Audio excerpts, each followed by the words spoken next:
ኪዳንን መስበር ነው። ዛሬ አጋንንታዊ ኪዳን ብሎ ምን ይላል?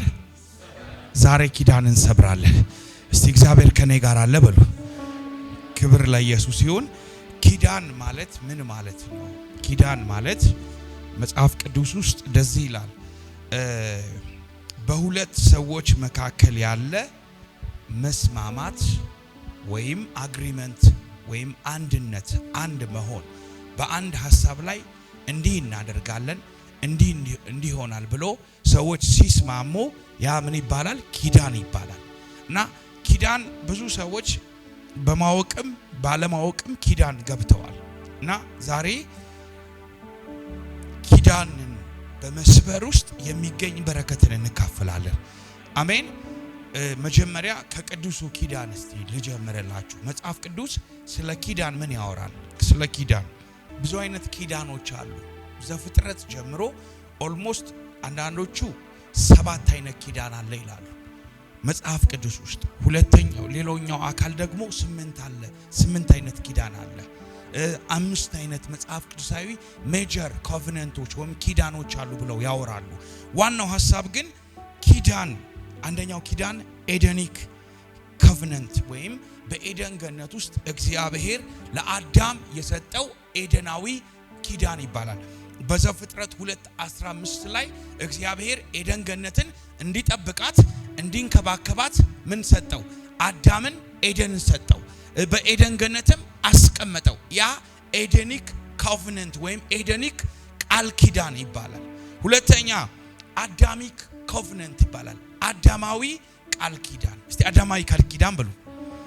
መጽሐፍ ቅዱስ ስለ አዳም እግዚአብሔር ሲናገር ዘፍጥረት 3:15 ላይ ደግሞ አዳም እፀውን ከበላ በኋላ ከሚስቱ ጋር ያንን አትብላ የተባለውን እግዚአብሔርን ባለመታዘዝ ካደረገ በኋላ ከእንደገና በምን የሴቲቷ ዘር እባቡን ራሱን ይቀጠቅጠዋል የሚል የመዋጀት ኪዳን ሰጠዋል። እንደውም ኦርቶዶክሶቹ እናቴ የምትለኛል ከልጅ ልጅ አድናለሁ ይላል እንደ መጽሐፉ ትላለች። እዚህ ሚል ነገር ግን የለም። ግን እግዚአብሔር የሴቲቷ ዘር ምንን ያደርጋል? ራስህን ይቀጠቅጣል፣ አንተም ኮሸናውን ትነክሳለህ በሚል እግዚአብሔር የሰውን ልጅ እንዴት ከገባበት ኃጢአት ከኤደን ገነት እንደተባረረ እንዴት ወደ እግዚአብሔር ህብረት መመለስ እንዳለበት ለሰው ልጅ ለአዳም የተገባለት ኪዳን ነው። በአንዱ አዳም አለመታዘዝ ሞት ወደ ዓለም ከገባ በኋላ እግዚአብሔር በሁለተኛው አዳም በክርስቶስ ኢየሱስ ኪዳኑን አስቦ የመጣበት ኤደኒክ አዳሚክ ኮቨነንት ይባላል። አዳማዊ ቃል ኪዳን። ሶስተኛ ኖሃይ ኮቨነንት የሚባል አለ።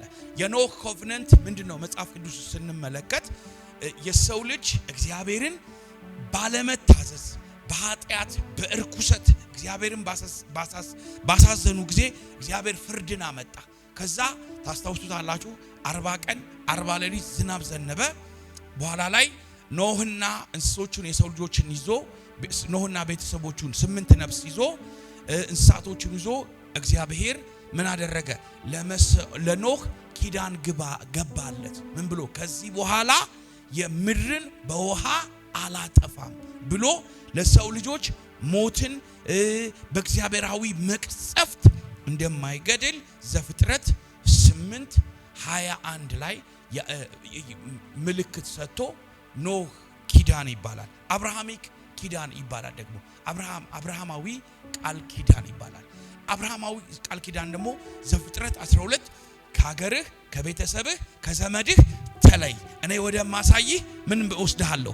ሀገር እወስድሃለሁ ብሎ ዘፍጥረት 12 ለአብርሃም እና ለልጆቹ የተገባ ኪዳን ነው። ባይ ዘ ዌይ ይሄ ኪዳን እና የዳዊት ኪዳን ምን ይባላል?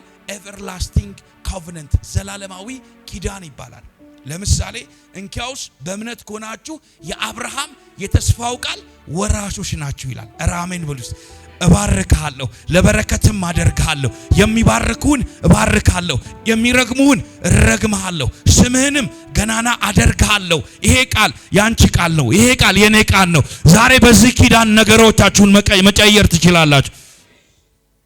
እስራኤላውያኖች እኔ የአብርሃም ዘር ነኝ ብለው በዚች በቃል ኪዳን ነው ህይወታቸውን እየመሩ ያሉት።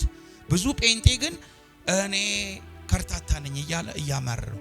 ለዛ ነው ኪዳን አለኝ። እስቲ ኪዳን አለኝ በሉት። በኋላ ትዘምርልኛለህ። አለኝ ቃል ኪዳን። ኧረ አሜን በሉት። እስቲ እኔ ኪዳን አለኝ በሉት። ክብር ለኢየሱስ። ሌላኛው ከጊዜ አንፃር የሙሴ ሞዛይክ ኮቨናንት ይባላል። የሙሴ ኪዳን ነው። ይሄ ኪዳን እግዚአብሔር በሲና ተራራ ታቦት ሰጥቶ ጽላት ሰጥቶ ለሙሴ እና ለእስራኤል ህዝብ የገባው ኪዳን ነው።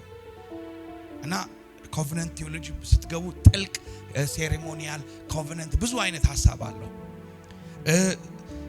አብዛኞቹ የሚስማሙበት ፓለስታይን ኮቨናንት የሚባለው ወይም የፍልስጤማያኖች ኮቨናንት እስራኤል ተመልሰው ከሄዱበት ወደ እስራኤላውያኖች የገቡበት ኪዳን ነው። ከግብጽ ዲስትሪቢዩት ከሆኑበት ወደ ግብጽ የገቡበት ነው። ብዙ ሰዎች አክሴፕት ያደረጉትን ፓለስታይን ኮቨናንትን ግን ለማንኛውም እንደ እውቀት ያዙት። ሌላኛው ኪዳን ዳቪዲክ ኮቨናንት የዳዊት ቤት ኪዳን በሉ እስቲ። ይሄም ኪዳን ይመለከታችኋል ዛሬ በኢየሱስ የዳዊት ዘር ነኝ በሉስ። ኧረ አሜን። የጃንጥራር ዘር አይደለም የዳዊት ዘር ነኝ በሉስ። ኧረ አሜን። የዳዊት ዘር ኪዳን ግን አንድ ሰው ዛሬ ይመለከተዋል። የዳዊት ቤት ዘር ኪዳን ምን አይነት ኪዳን ነው? ዘላለማዊ ኪዳን ነው። ሁለተኛ ሳሙኤል ጠርቶ ከ7 እስከ 12 እስከ 16 ያለው ክፍል እግዚአብሔር ለዳዊት የገባለት በጣም ወሳኝ ኪዳን ነው። ስለ ንግስና በኢየሱስ ሊመጣ ስላለው ዘላለማዊ ኪዳን ነው። ይሄን ወደ ውስጥ ገብተን እናያለን። እስቲ ዛሬ ኪዳን አለ ይበሉ እስቲ። ኪዳን 3 ነገሮች ይዛል። ሉክ አንደኛው ኪዳን የቃል ንግግር ነው። በቃል የሚጸና ንግግር ምን ይባላል? ወርድ ኮቨናንት ይባላል። እስቲ ዛሬ በሉ እስቲ በጌታ በኢየሱስ ስም በህይወቴ ላይ የቃል ኪዳን በህይወቴ ላይ ይጸናል በሉስ። ዮናታንና ዳዊት የምን ኪዳን ያላቸው? የቃል ኪዳን። ዮናታን ልቡን ማን ወደደው ይላል። ከዛ ምን ያለውን ነገር ሁሉ ሰጠው። ይሄ ምን ይባላል? ቃል ኪዳን ውስጥ ቃል። ባልና ሚስት ሲጋቡ በምንድን ነው የሚጋቡት? ከዛሬ ጀምሮ ባልሽ ነኝ ምናምን ብላ በጉባኤው ፊት ትናገራለች። ከዚህ ሰዓት ጀምሮ አንቺና እሷ ባልና ሚስት ናችሁ ተብሎ ይታወጃል። ያ ምን ኪዳን ነው? የቃል ኪዳን። ኪዳን በሶስት ነገር ምልክቱ ነው ይቀመጣል። አንደኛው፣ ሁለተኛው ደግሞ በሲምቦሊክ ወይም ፊዚካል ሳይን ወይም ምልክት ይታያል። እስቲ እግዚአብሔር የኖህን ኪዳን ሲገባለት በምን ነው ኪዳን የገባለት? ምልክት አድርጎ ቀስተ ደመና። ክብር ለኢየሱስ ይሁን። ጌዎቹ ሊቀሙን እያሉ ነው፣ ግን እንቀማቸዋለን። ክብር ለኢየሱስ ይሁን። ከእንግዲህ በኋላ እግዚአብሔር ያጠፋንን ብለው ምን አደረጉታል? ያንን የኛ ምልክት ነው ይላሉ። ቀስተ ደመና ግን እግዚአብሔር ለሰው ልጆች እንዳያጠፋ ምልክት ያደረገበት ነው። ኪዳን ሪንግ አይደል? እስቲ ቀለበት ያደረገ ሰው የስ አያችሁ፣ ባል አላት። ይህ ለምን እንዲሆን? ለምልክት እንዲሆን ይህንን ቀለበት አደርግልሻለሁ ብሎ ያደርጋል። ሌላኛው አንድ መስዋዕት ሲደረግ ምን ይደረጋል? ምልክት አለ ብያችኋለሁ። ሳክሪፋይ ወይም መስዋዕትነት ይደረጋል። መስዋዕትነት የሚደረገው በደም ነው።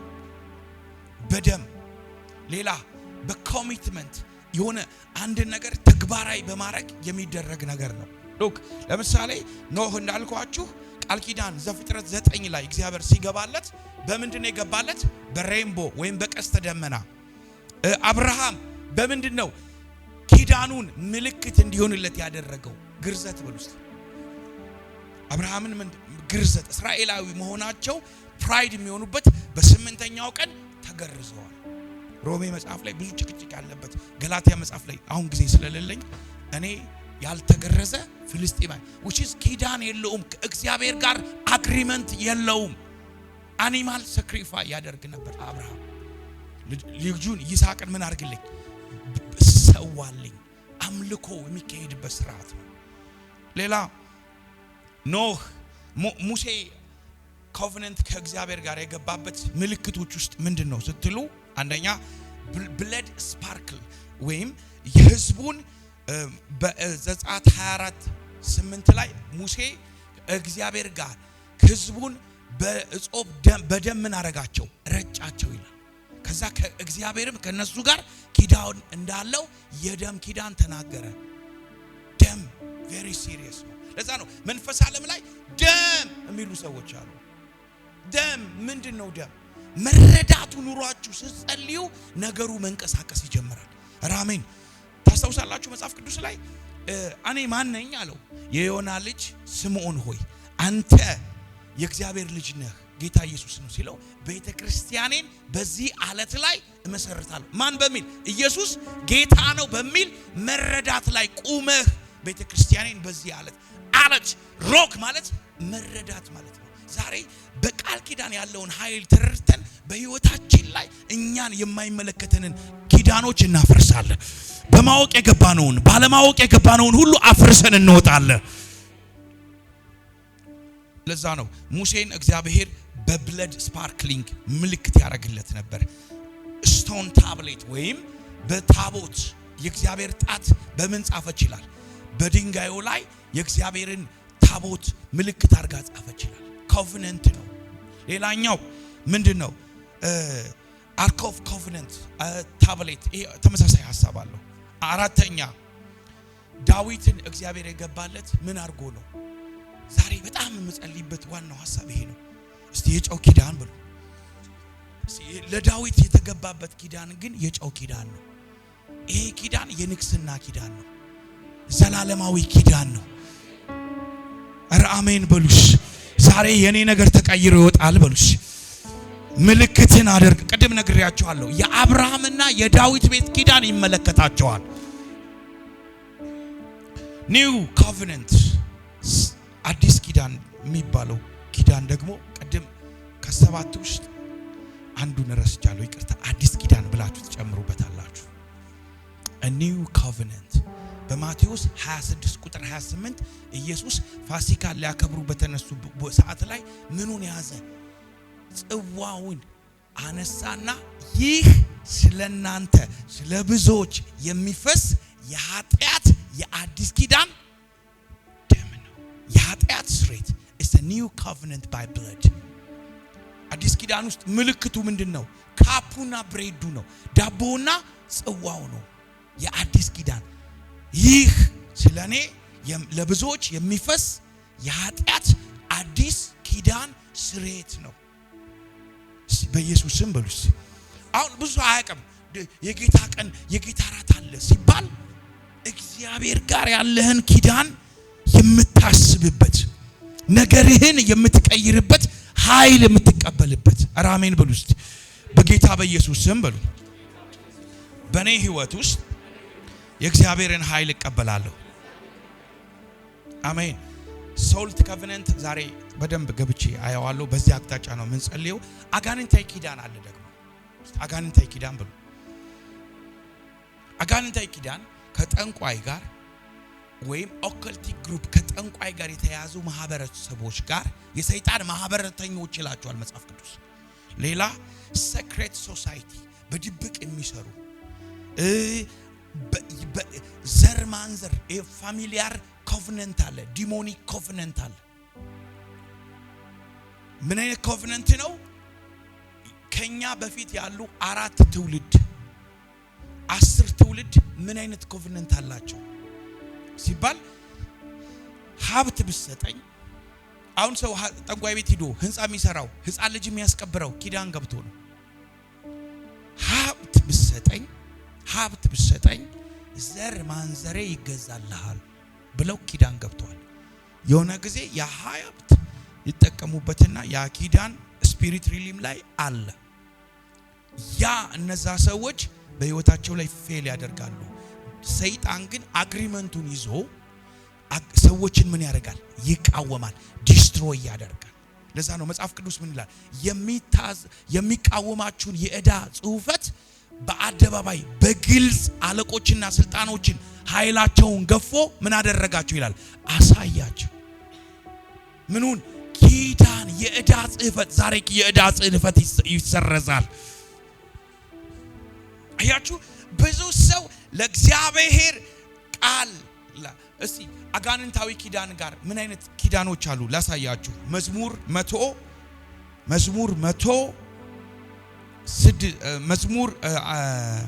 106 ቁጥር 37 እና 38 የእግዚአብሔር ቃል እንዲህ ይላል፣ ወንዶች ልጆችና ሴቶች ልጆቻቸውን ለአጋንንት ሰው።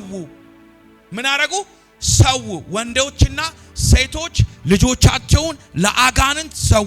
የወንዶች ልጆቻቸውን የሴት ልጆቻቸውን ደም ለከነዓናን ጣዖት የሰዋቸውን ንጹህ ደም አፈሰሱ፣ ምድሪቷንም በደም አረከሱ። አያችሁ አንዳንድ ቦታ ላይ የሆነ ሰዎችን ሄደው የሚያርዱ ሰዎች አሉ። ኮቨነንት ነው። በፖለቲካል ዓለም ላይ ጄኖሳይድ ተብሎ ሊተረጎም ይችላል። ከዛ ምድር ጋር ያንን ምድር እንድገዛ የሆነ ሰዎችን ሳክሪፋይ አድርጉልኝ ይላሉ። ሀብት ለማግኘት ንብረት ለማግኘት ሂዳችሁ መስዋዕት አድርጉ። ሕፃን ልጅ ሰዎች አሁን መንገድ ላይ ይሰረቃሉ። ምን ያደርጓቸዋል? ሕፃናቶችን መስዋዕት ያደርጓሉ። ሰዎችን መስዋዕት ያደርጓቸዋል። ያ ብለድ ኮቨነንት ዲሞኒክ ብለድ ኮቨነንት ነው። በመጽሐፍ ቅዱስ ውስጥ ብለድ ኮቨነንት አለ። እስራኤላውያኖች ከእግዚአብሔር ጋር በዘጸአት 12 ላይ የጠቦት ደም አስቀምጠው ምን አደረጉ? ከግብፅ አለፉ። በምን? በደም ኪዳን። ዘሌዋውያን 17:11 ላይ የቅድሙ ዘጸአት 12 ነው።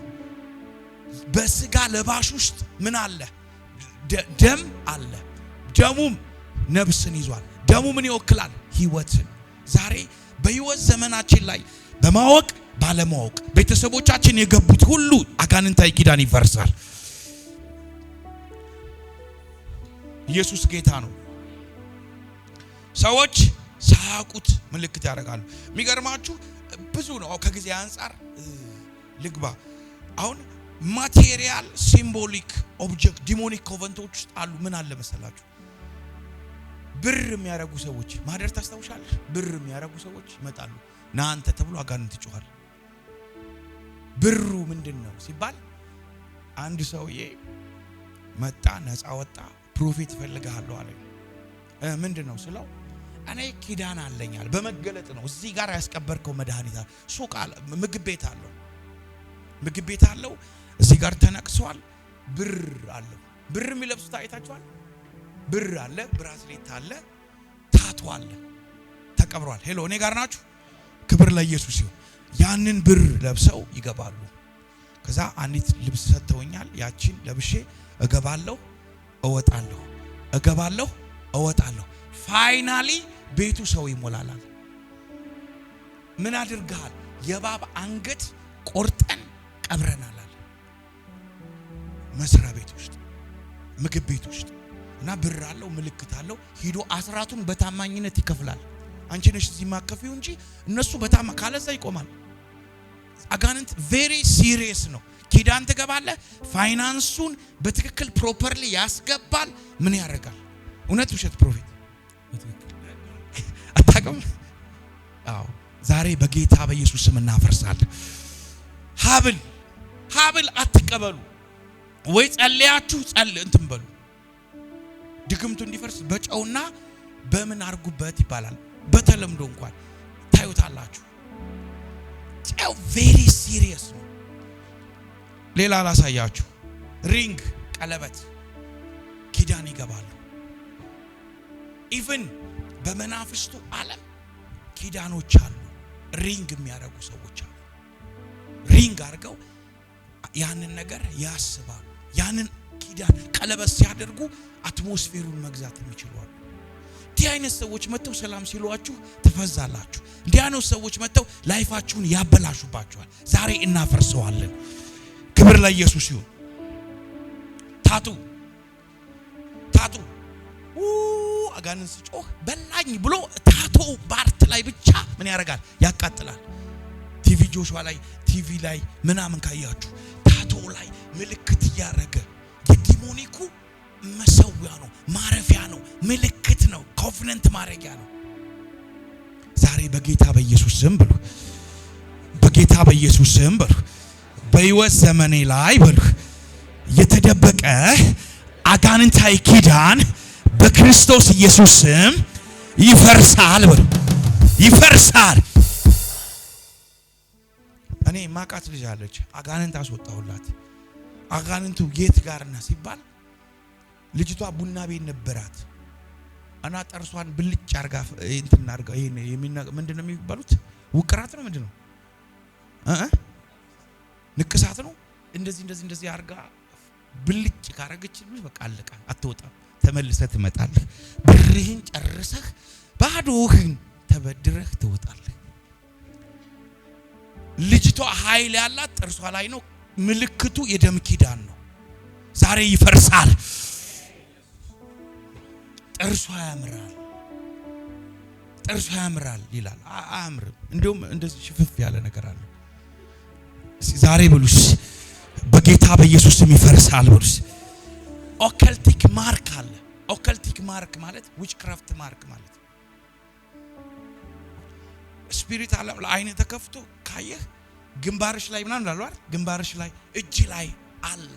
ሰዎች እጅ ላይ የተቀመጠ ሰላቢ ቢዝነስን የሚሰበስብ ግንባራቸው ላይ ሆኖ የሰዎችን ሰው እንዳይቀበላቸው ስፒሪቹዋል ኦደራቸው እንዲሸት የሚያደርግ ሰው ሲያጠገባቸው ሲመጣ ቆንጆ ልጅ ምናምን በጣም ጽድት ያለች ልጅ ባላት ታገባ ማርክ ተደርጎባታል። ስፒሪት ሪሊም ላይ ለቢዝነስ ለምናምን ብላ መስዋዕት ስገባ እሺ ይጂና ምናምን ብለው ደም አምጡና ግንባራቸው ላይ ያደርጋሉ። ኦከልቲክ ማርክ ነው። ዛሬ ይፈርሳል። ኧረ አሜን በሉ። አሁን አየር ውስጥ እየገባችሁ ነው። ዛሬ እናፈርሳለን አናፈርስም? ክብር ለኢየሱስ ይሁን። ሌላኛው አኒማል ሳክሪፋይ አባቴ አሁን ጴንጤ ከናቱ 7 ትውልድ የሆነ እዚህ ቤት ያሳይ። 7 ትውልድ ጴንጤ፣ 4 ትውልድ ጴንጤ፣ 4 ትውልድ አንቺ አለሽ። አንቺ ታድለሻ፣ አይመለከትሽም። ከዛ ሁላችንም ግን ፋይት አለብን። እንደፈለግን እንዳንኖር እንደፈለግን ያለ ያ የቤተሰቦቻችን የገቡለት አኒማይ ዶሮ ይታረዳል። ገብስማ ዶሮ ባለፈው ነው ቀብስማ ዶሮ ምናምን ያልኩ አጋንንት አስወጣኝ ነበር። መንፈሱ ሲጮህ ነበር። ዋይ መስዋዕት ይደረጋል። አኒማል ሳክሪፋይ ተደርጎ ሰው አይገባው፣ ይለፋል፣ ይሰራል፣ ምን ይላል፣ ይጸልያል። ሳምቲንግ በህይወቱ ላይ የሆነ የተቆለፈ ነገር አለ። ያንን ኪዳን ዛሬ እናፈርሳለን። አያችሁ ቤተሰቦቻችን ለዛር መንፈስ ለአጋንንት መንፈስ መስዋዕት ያደርጉ ነበር። በግ አዳልሞቴ አዳል በግ ይዘልይና ይላል። ጠቋር እንዲህ አይነት ነገር ይዞናል። ያው ሲገበርለት የነበረ ነው። ኮቨነንት አለው። ያ ኪዳን ስላለለው ያንተ ላይፍ መጥቶ ሌጋል ግራውንድ አለው። ደግሞ ይወላችሁ ብትረዳኝ እኔና ዘርህ ዘር ማንዘሬ ይገዙልሃል ብለው ሰክሪ ይሰጣል። ያንን ግራውንድ አሁን በክርስቶስ ሁኜ እንደዚህ የሚባል ነገር የለም። ያንን ኪዳን ማፍረስ ነው። አሜን። ያ ፕሬዝ ጋድ ምናም በክርስቶስኛ ምናም ያለ ሸፋፋ ጫማ ለብሷል። ያቱ የዘር ማንዘር መንፈስ ጥምምም ማርጎታል። ሰውየው ፕላስቲክ ቤት እያኖረው ነው። መስበር ይሻላል ወይ ፕሬዝ ጋድ ነው የሚሻለው? አሜን ብሉስ። በጌታ በኢየሱስ ስም ዛሬ ነገሬን አስለቅቃለሁ። በዘር ማንዘር ላይ ያለ እናቴ አያቶች የገቡት የደም ኪዳን አጋንንታዊ መስዋዕት የቃል ኪዳን ዛሬ በኢየሱስ ስም ይፍረስ። ላቲላ ቦሰመ ኢላራዳ ዛሬ የሚፈርስ ነገር አለ። ሴክሹዋል ኮቨነንት በሉ፣ ሴክሹዋል ኮቨነንት በሉ። እስ ዲሞኒክ ኮቨነንት ነው። አሁን ብዙ ሰው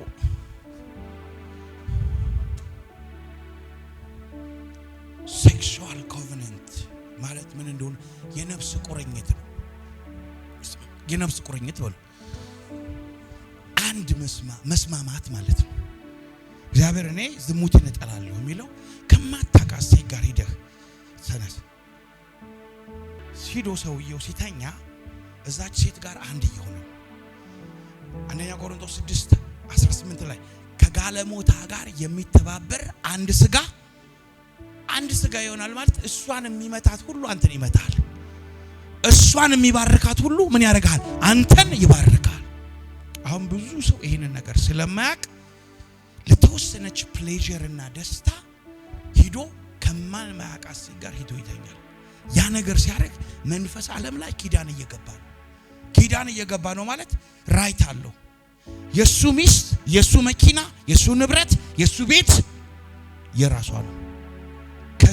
ከጋለሞታ ጋር የሚተባበር አንድ ስጋ ይሆናል። ከእግዚአብሔር መንፈስ ጋር የሚተባበር አንድ መንፈስ ይሆናል ይላል። which is ምንድነው? አሁን ሰው ሳያውቀው በዚህ ዲስትራክሽን ውስጥ እየገባ ነው። በዚህ አሁን አጋንንት ያለባቸው ሰዎች አሉ። እነዛ ሰዎች ጋር ስትገናኝና እነዛ ሰዎች ጋር በጾታዊ ግንኙነት ህብረት ስታረግ ላይፍ ዲስትሮይድ ይሆናል። እከሊት ጋር ከተገናኘው በኋላ ላይፌ ቁልቁል ሆነ የሚሉ ሰዎች አጋጥሟቸው አይቆም። ዛሬ እናፈርሳለን። ማንኛውም አይነት አጋንንታዊ ኪዳን ወርሽ ለሰይጣን የተከፈተ በር በሉሽ፣ ህይወቴን በሉሽ፣ ኑሮዬን በሉሽ፣ ገንዘቤን በሉ የዘጋ አጋንንታዊ ኪዳን ዛሬ ይሰበራል። አሜን። ይሄንን ኪዳን በምን እንሰብራለን? የንግግር ኪዳን አለ፣ የዘር ማንዘር ኪዳን አለ፣ ብዙ አይነት ኪዳኖች አሉ። የቃል ኪዳን አለ፣ ብዙ አይነት ኪዳን አለ። እነዛን ዲሞኒክ ኪዳኖች እንዴት ሰው መስበር ይችላል? አንዳንድ ኪዳን ደግሞ ለቆ የማይለቅ ሄዶ የማይሄድ አጋንንት አይታችሁ አታውቁታል? እዚህም ይጮሃል፣ እዛም ይጮሃል። ህይወት ሁሉ ጊዜ ሩትን በተለይ ደግሞ አሁን የድህነትን ኪዳን ዛሬ ያፈርሳለሁ። 40 ዓመት ሰው ቤት ውስጥ የሂሩት ብረት ድስት እየተባለ ይጠራል። ዛሬ መሰበር አለበት በጌታ በኢየሱስ ስም። በቃ ይሰበር በሉስ። ራሜ ኑሮ ካልተቀየረ፣ ህይወት ካልተቀየረ፣ የምትነግራካው ነገር ሁሉ ካልተቀየረ there is something የሆነ ድህነት አለ። መንቃት አለብህ፣ መስበር አለብህ። ህይወቴ ላይ ኖ ማለት አለብህ። ራሜ እኔ መሮኛል። ሰሞኑን እንደውም እየጸለዩ አይኮልሁት በቃ ሲሪየስሊ በቃ ኢኮኖሚ መቀየር አለበት፣ ሚኒስትሪ መቀየር አለበት፣ ጤናዬ መቀየር ኤቭሪ ላይፍ ህይወቴ ላይ ያለ ሁሉ እኔ ከክርስቶስ ጋር የዳዊት ቤት ኪዳን አለ፣ የዘላለም ኪዳን አለ። ይሄን ኪዳን ይዤ ሰይጣን እኔ ላይ ምንም ነገር ሊያደርግ አይችልም። ሊሚቴሽን መሰበር አለበት።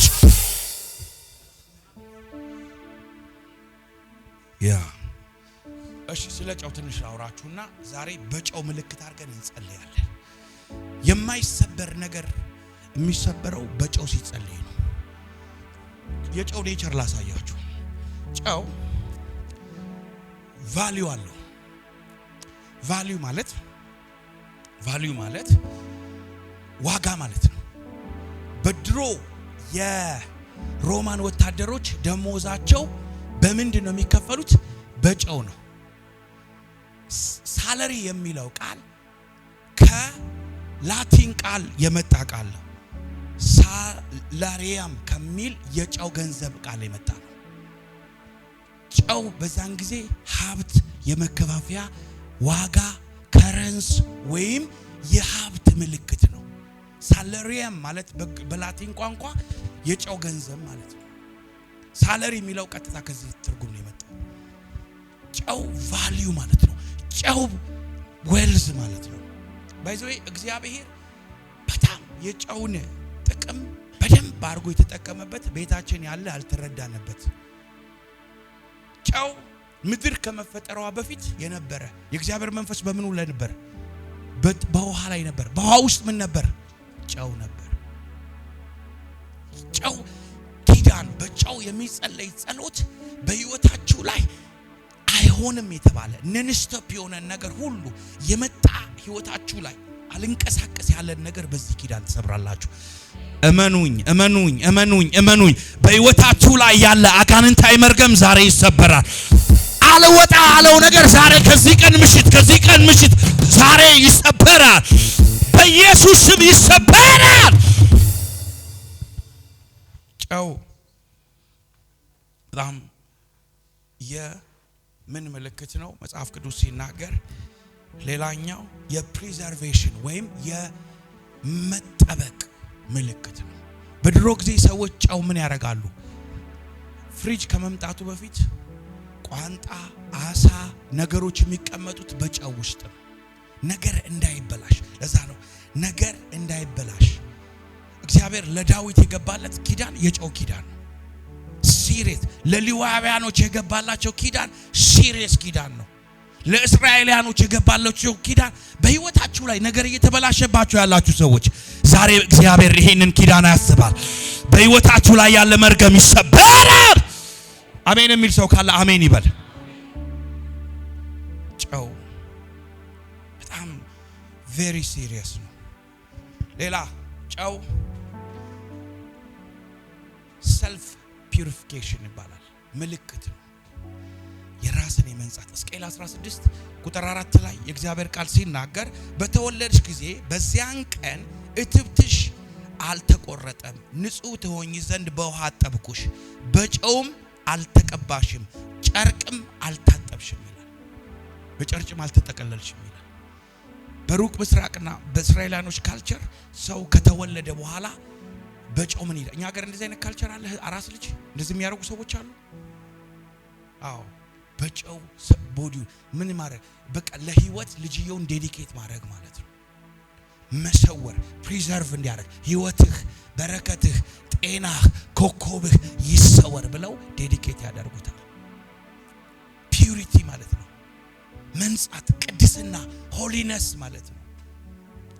የሚገርማችሁ ጨው የሎያሊቲ ምልክት ነው ወይም የኪዳን የህብረት ምልክት ነው።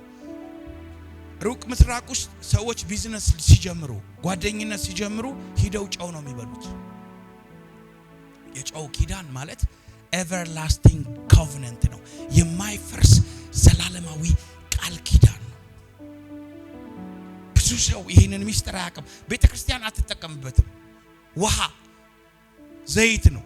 እሱንም ደግሞ አሉ የሆኑ መነጽር የሚያደርጉ ቲዮሎጂያኖች ቀጥቅጣው ሊያስጣሉት ነው። ግን እነዚህ ነገሮች ማቴሪያል ምልክቶች ናቸው። የትውልድን ነገር በምልክት ምንቅምና ፈርስባቸው ናቸው። አሜን። ዛሬ የኔ ነገር በሉሽ በጨው ኪዳን መርገሜ ይሰበራል። ህይወቴ ላይ ያለ እንቆቅልሽ ይሰበራል። አሜን። እኔ አምኜ ነው የመጣሁት። ሉክ ዘኍልቍ 18 ቁጥር 19 ላይ የእስራኤል ልጆች ከተቀደሰው ነገር ሁሉ አንስተው ለእግዚአብሔር ያቀርቡለት። ጨው አምልኮ የሚያስደረግበት ትልቅ ሲሪየስ ፓርት ነው። አንስተው ያቀርቡለት ለአንተ ከአንተም ጋር ለወንዶች ለሴቶች ልጆችህ እንዲሆን ለዘላለም ሰጥቼሃለሁ። በእግዚአብሔር ፊት ለአንተም ከአንተ ጋር ለዘርህ የጨው ቃል ኪዳን ለዘላለም አድርጌያለሁ።